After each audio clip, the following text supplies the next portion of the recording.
श्री हरिवंश महाराज जी, जब कोई इंसान सेवा, भक्ति और ब्रह्मचर्य का मार्ग अपनाता है, लेकिन समाज में उसकी जिम्मेदारियां जैसे परिवार, नौकरी, सामाजिक कर्तव्य भी उससे डिमांड रहती है घर वालों को, तब किस तरह से संतुलन बनाना चाहिए? क्या कुछ ऐसा दैनिक नियम हो सकता है जिससे भक्ति और संसार दोनों अधूरे ना रहें? हाँ, अगर पत्नी है तो महीने में एक बार सहवास करे। शास्त्र आज्ञा है मासिक धर्म के पवित्र होने के बाद एक बार सहवास करे, और तो ब्रह्मचर्य ही पुष्ट माना जाएगा उसका। पराई स्त्रियों की तरफ गंदी दृष्टि न करे, अपनी पत्नी से महीने में एक बार भगवान को प्रणाम करके सहवास करे तो धर्मयुक्त काम भगवान कहते हैं मैं हूं। और इसके बाद नाम जप अपना बंद ना होना चाहिए।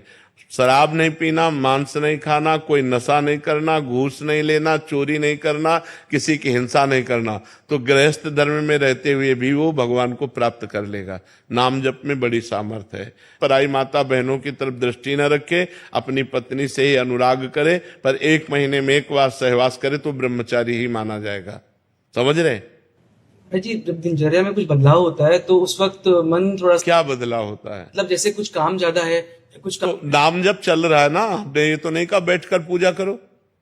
हमने तो 20 बार नहीं कहा कि आप बैठ करके पूजा करो। हम तो नाम जप की कह रहे कि सुबह उठो और चल दो, और नाम जप चल रहा है राधा राधा राधा, शाम तक काम करो राधा राधा राधा, कोई परेशानी नहीं। हमने तो नहीं कहा पद्मासन लगाओ, सिद्धासन लगाओ, गृहस्थ आश्रम के लिए है भी नहीं, क्योंकि उसको कब कौन सा कार्य लग जाए। नाम जप करो, पवित्र आचरण से चलो, कोई नशा न करो, इसी से भगवत प्राप्ति हो जाएगी। टाइम भी मतलब नाम जप चल सहवास के टाइम, हाँ बिल्कुल बिल्कुल, छोड़ना नहीं चाहिए। उसी समय दिल रुक जाए तो उसी समय हमारी दुर्गति हो जाएगी।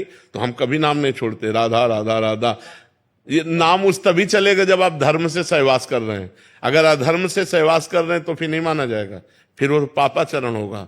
धर्मयुक्त, अपनी पत्नी से धर्मयुक्त और समययुक्त। अब जैसे संध्या का समय है, दिन का समय है, ये सब सहवास के लिए निषेध है।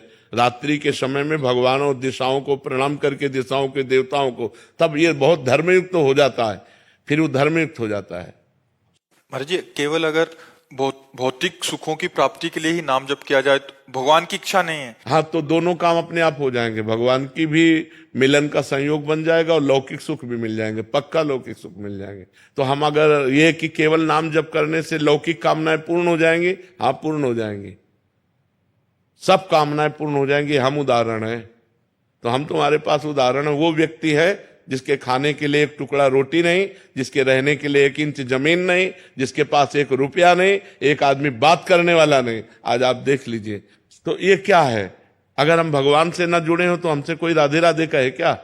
भगवान का ही तो सारा वैभव है। अगर आप ईमानदारी से भगवान का भजन करोगे तो जिन्होंने 1 सेकंड में अनंत ब्रह्मांड बना दिए, वो हमारे लिए सुख की व्यवस्था क्यों नहीं कर देंगे? ये सब भगवान से ही जुड़ने से तो है। अगर हम भगवान के ना हो तो थोड़ा सोच लो, हमारे पूरे परिकर में शासन है, चाहे बच्चा हो चाहे बच्ची हो, बिल्कुल धर्म से चलो, ऐसे किसी से मत कर देना। ऐसे रख देता है तो बाबा जी हैं, भिक्षुक है।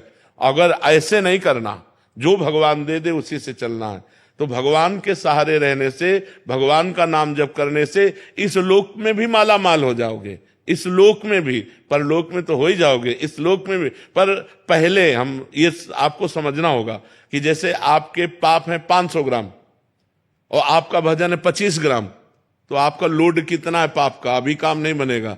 जब 500 क्रॉस कर जाओगे तब माला माल हो जाओगे। जब आपका भजन 500 क्रॉस करके 600 में पहुंचेगा, तब सब सिद्धियां, रुपया, पैसा सब मारा घूमेगा, क्योंकि भगवान सबके स्वामी है और आपने भगवान का भजन किया तो सब कुछ प्राप्त होगा।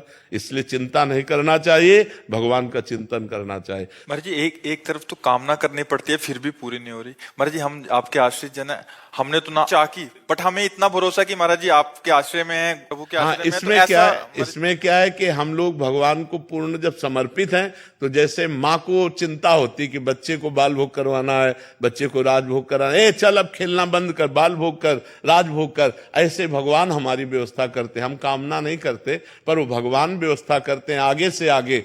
हाँ, करो सदा तिनके रखवारी, जिम बालक राखे महतारी। आगे से आगे भगवान व्यवस्था करते हैं।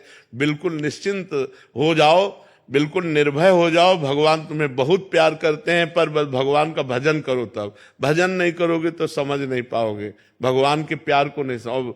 भगवान के बिना शांति नहीं है। देखो जैसे लोग पशुओं को भूंज भूंज के खाते हैं, हम कहते हैं दया करो इन जीवों पर, तुम ऐसा पाप कर रहे हो, तुम्हें भूंज देगा काल।